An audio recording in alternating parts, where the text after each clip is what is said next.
Bien-aimés frères et sœurs en Christ, je vous apporte les salutations fraternelles en Christ. La grâce et la paix avec l'amour soient avec vous, au nom du Père, du Fils et du Saint-Esprit. Amen. Nous commençons notre adoration, le service de ce dimanche 14 juin 2020 et le premier dimanche de la Trinité. Nous commençons notre adoration avec le cantique 408 de notre recueil « Gloire à Dieu ».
Dans le silence et recueillement,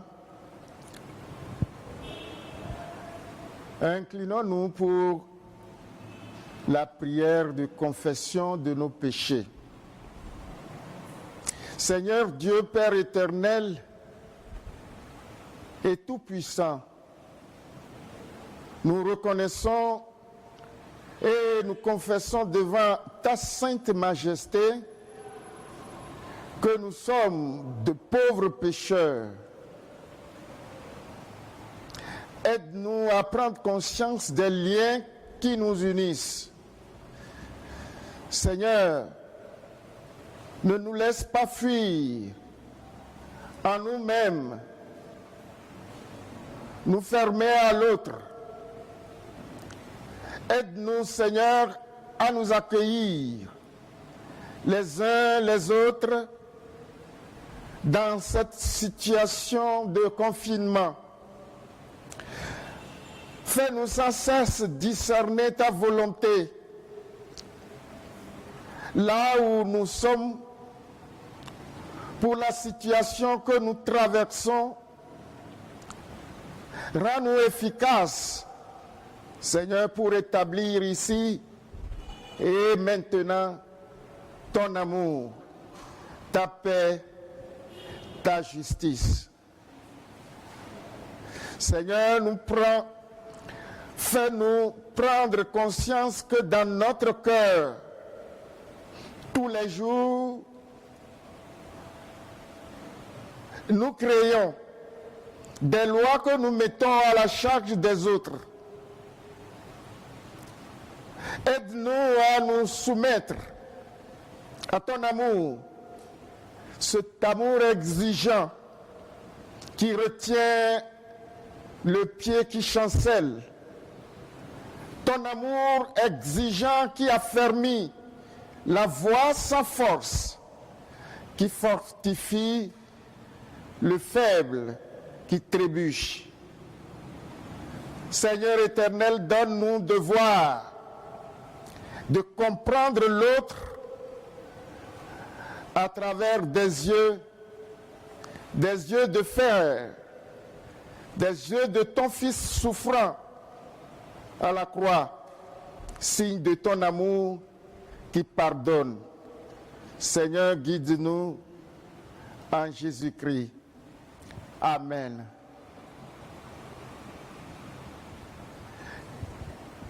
Bien-aimés, écoutons la voix du Seigneur déclarant le pardon aux êtres pécheurs que nous sommes. Il n'y a donc maintenant aucune condamnation pour ceux qui sont en Jésus-Christ. En effet, la loi de l'esprit de vie en Jésus-Christ m'a affranchi de la loi du péché et de la mort. Amen.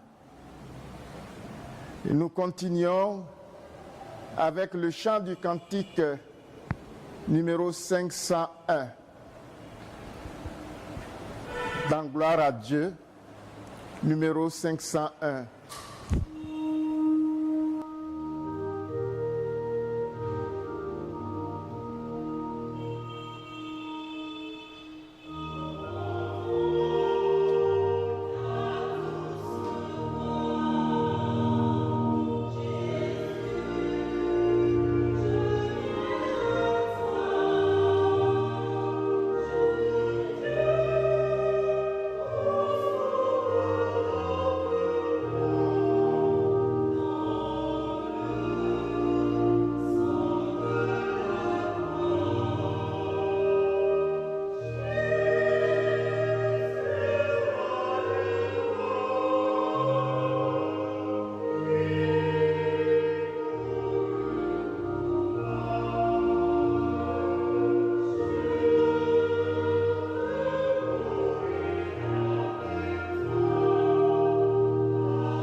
Dans la repentance et dans la foi, nous nous joignons à l'Église universelle pour confesser notre foi chrétienne en disant « Je crois en un seul Dieu, le Père Tout-Puissant, Créateur des cieux et de la terre. Je crois en Jésus-Christ, son Fils unique, notre Seigneur, qui a été conçu du Saint-Esprit et qui est né de la Vierge Marie. Il a souffert sous Ponce Pilate, il a été enseveli, il est descendu aux enfers. Le troisième jour, il est ressuscité des morts, il est monté au ciel, s'est assis à la droite de Dieu le Père. De là, il viendra pour juger les vivants et les morts. Je crois au Saint-Esprit. Je crois à la Sainte Église universelle, la communion des saints, la rémission des péchés, et je crois à la vie éternelle. Amen.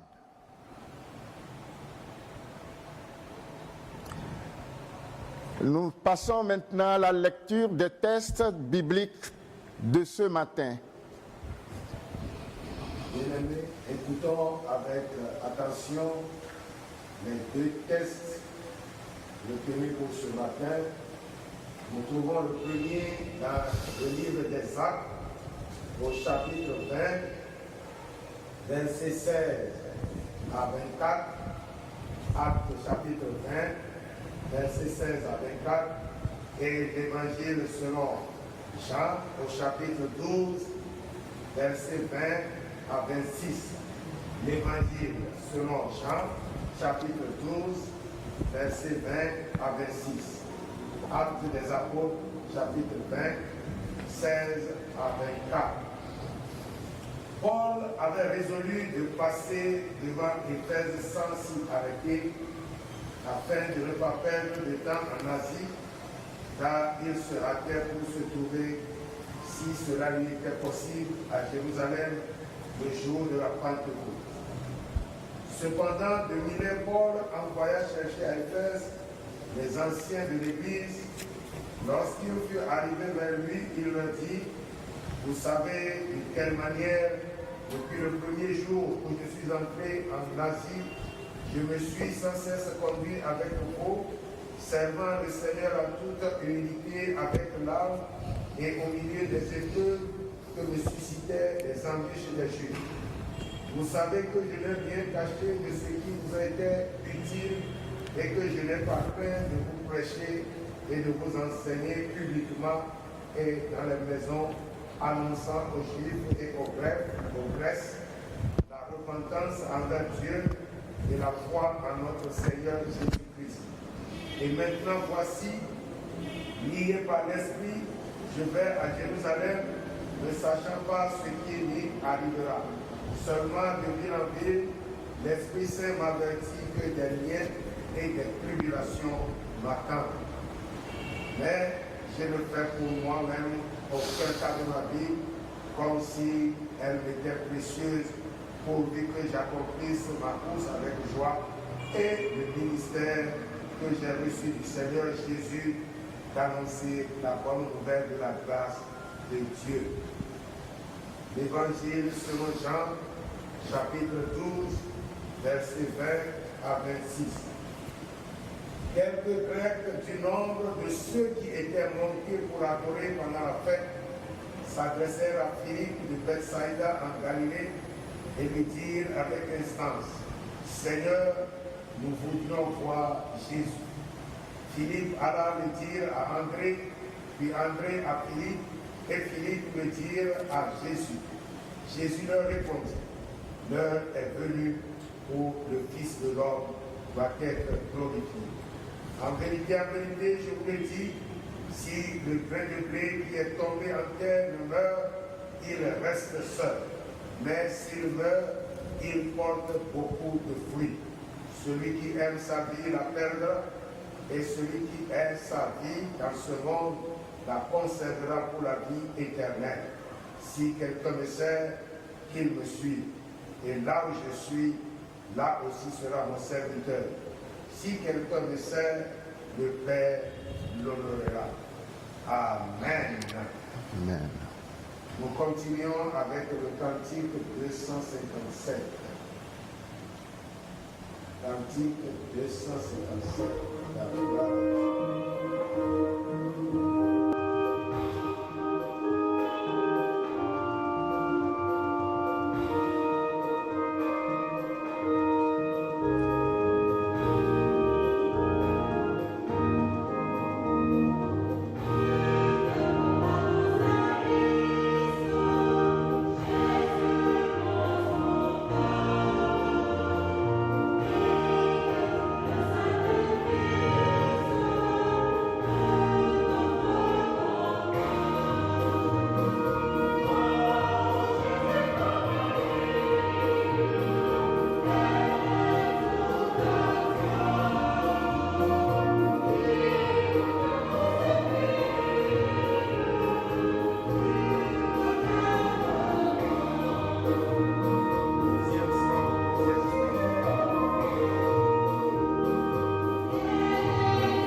Si quelqu'un me sert, qu'il me suive. Et là où je suis, là aussi sera mon serviteur. Bien-aimés frères et sœurs en Christ, voilà le verset que je me propose pour le message de ce matin. Et le thème de ce dimanche est la joie de servir. Et ici, dans Jean chapitre 12, et plus précisément le verset 26, Jésus déclare à ceux qui sont venus le chercher, « Si quelqu'un me sert, qu'il me suive. Et là où je suis, là aussi sera mon serviteur. » Frères et sœurs, Dieu a-t-il créé l'homme pour autre chose que de le servir? Oui. Dieu a créé l'homme pour que celui-ci le serve. Et non pas dans l'amertume, ni dans la détresse, mais dans la joie et dans la paix. L'homme doit servir Dieu dans la joie et dans la paix. Et quelle que soit la situation dans laquelle il se trouve, il est appelé à servir son Créateur. Dieu, pour mieux le servir, Dieu donna son Fils unique, Jésus-Christ, pour nous montrer comment servir, pour nous faire connaître la volonté de Dieu. Et l'ultime promesse faite par Dieu à tous ceux qui croient en Jésus-Christ,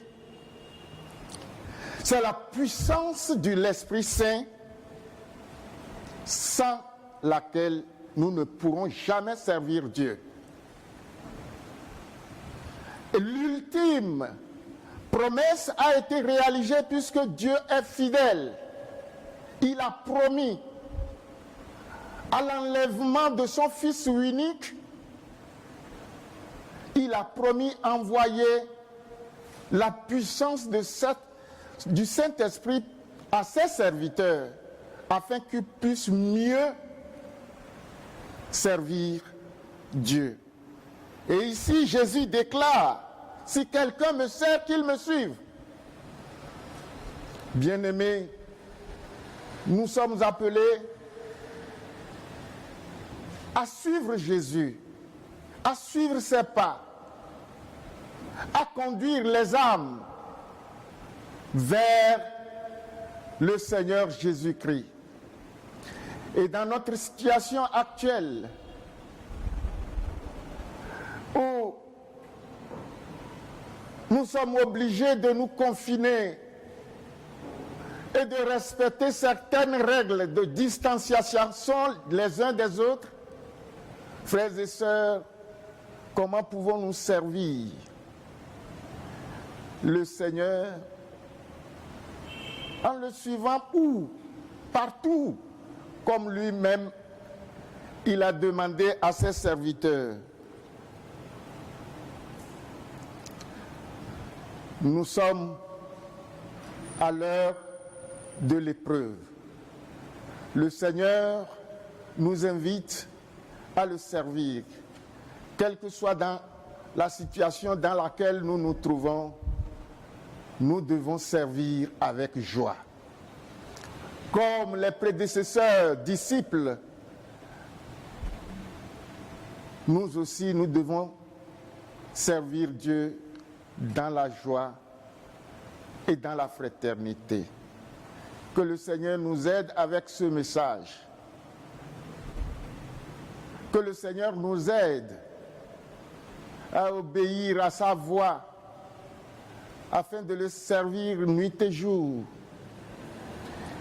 Et la situation actuelle où nous ne pouvons pas aller servir Dieu dans son temple, mon frère, ma soeur, ce que le Seigneur veut nous dire dans cette situation, c'est que tu peux le servir dans la joie, dans la vérité, au fond de ton cœur. Et si quelqu'un me sert, qu'il me suive. Et si quelqu'un me suit, le Père l'honorera. Et là où je me trouve, là aussi sera mes disciples. Que le Seigneur bénisse sa parole et qu'il nous aide à l'accomplir. Amen.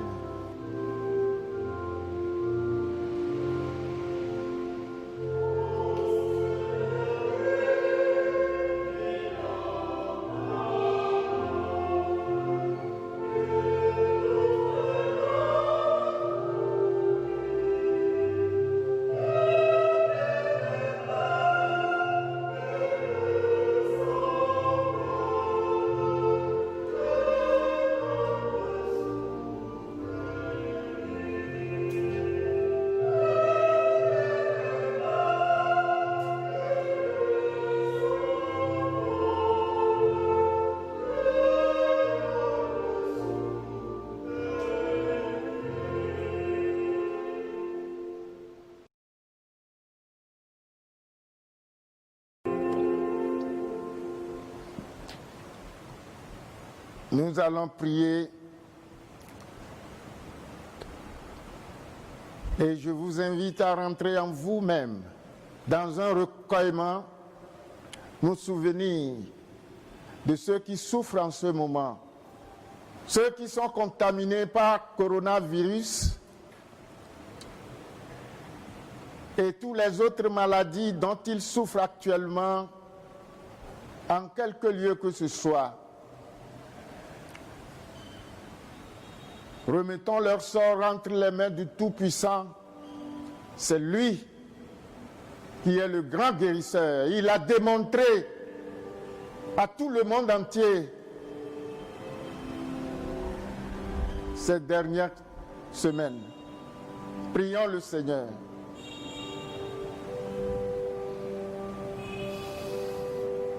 Nous voulons te dire merci une fois encore, Seigneur, toi qui démontres ta souveraineté, ta suprématie à l'humanité tout entière. Gloire te soit rendue pour tes merveilles. Lorsque tu nous guides et tu nous protèges contre la peste qui chemine tout au long de la journée et la nuit. Lorsque tu nous protèges contre la contagion qui frappe en plein midi et tu nous rassures de ta protection, nous voulons remettre entre tes mains, Seigneur, tous tes enfants qui en souffrent. À toi la gloire, toi qui apportes la victoire sur la mort. À toi la gloire, toi qui nous accordes la vie éternelle. Merci, nous remettons tout le monde entier entre tes mains. Seigneur, sauve-nous. Sauve-nous du coronavirus. Sauve-nous, Seigneur, car il fait rage. Il terrorise tout le monde entier. Mais Seigneur, tu es plus puissant que cette pandémie. Viens au secours de notre faiblesse. Nous te prions au nom et pour l'amour du Seigneur Jésus. Lui qui nous a appris à te prier en disant « Père, qui est aux cieux, que ton nom soit sanctifié, que ton règne vienne et que ta volonté soit faite sur la terre comme au ciel. Donne-nous aujourd'hui notre pain quotidien. Pardonne-nous nos offenses comme nous pardonnons aussi ceux qui nous ont offensés. Et ne nous soumets pas en tentation, mais délivre-nous du mal. Car c'est à toi qu'appartiennent le règne, la puissance et la gloire au siècle des siècles. Amen. Pour tous ceux qui m'inspirent, nous continuons par vous rappeler les mesures barrières, porter obligatoirement le cache-nez qui doit couvrir les nez et la bouche, éviter de cracher et de se moucher sur le sol, mais dans le coude de la main ou dans un mouchoir à jeter dans la poubelle, et éviter autant de faire ce que porter les mains au visage. Laver constamment les mains avec du savon et du gel hydroalcoolique. Respecter la mesure de distanciation d'au moins 1 mètre. Éviter de se serrer les mains et de faire des accolades. Renforcer votre système immunitaire en mangeant bien et en prenant des compléments alimentaires au besoin. Que le Seigneur veille sur tout un chacun de nous. Pour les dispositions financières, en ce moment de fermeture des églises, le Seigneur ressuscité nous protège, nous fortifie et subvient à nos besoins. Que puis-je rendre au Seigneur pour tout le bien qu'il m'a fait? Psaume 116, verset 12. Afin de permettre aux fidèles de témoigner leur reconnaissance au Seigneur et de se faire assurer le fonctionnement de leur chère Église, des dispositions sont prises pour nous permettre de transmettre nos dons, dîmes et actions de grâce, et les transferts se font par fraude au numéro 79 41 02 44 79 41 02 44 et Timoni numéro 91 54 95 59 91 54 95 59 ou par banque de TCI compte numéro 010 30 006 405 600 160 et 63. Je répète, 01 010 30 006 et 407 600 160 et 63. Les dons peuvent aussi se faire dans un coffre scellé à Salem. Les dîmes sont enregistrées dans un cahier au secrétariat pour la comptabilité contre le reçu. Les actions de grâce accompagnées de textes sont enregistrées dans un cahier contre un reçu et lu lors du culte dominical publié sur les réseaux sociaux, Facebook, WhatsApp ou YouTube. Dieu n'est pas injuste pour oublier votre œuvre et l'amour que vous montrez pour son nom. Hébreux 6, verset 10. Que le Seigneur nous bénisse. Amen. Notre adoration, nous terminons avec le cantique 439.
Si quelqu'un me sert, qu'il me suive. Et là où je suis, il sera aussi. Et mon Père l'honorera. Écoutons maintenant l'exhortation et la bénédiction. Permets, ô Dieu Tout-Puissant, que ta parole soit si profondément gravée dans nos cœurs par ta grâce, qu'elle produise en nous les fruits d'une bonne et sainte vie, à la gloire de ton Saint-Nom, par Jésus-Christ, notre Seigneur. Que la paix de Dieu Tout-Puissant, Père, Fils et Saint-Esprit, soit avec vous tous, dès maintenant et à toujours. Amen.